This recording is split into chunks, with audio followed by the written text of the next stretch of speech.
ยานายเฮ็ดสร้างขึ้นไว้สั่งในบอกกันเน่ที่นำคงหูอยู่ว่าเมื่อถามตัวอีกหนึ่งเลยที่ลาดหมอกใจยิงเขาสิบเลยมาข้าวหอนดอลานหมอกมากันเลยสู้พยายามจิ้มเยาปัญหาอันทำก็หาสำอึกไว้นาว่าเมื่อหาย้อนอีกหนึ่งเลยไอหน้าอำปนตางไว้30ไว้มาลับไว้หา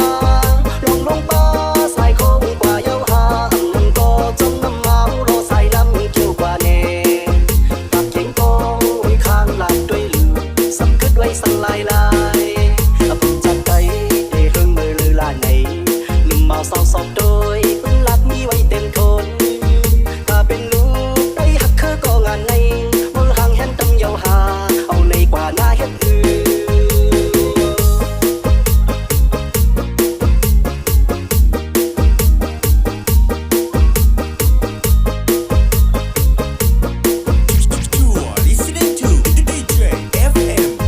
ตาไต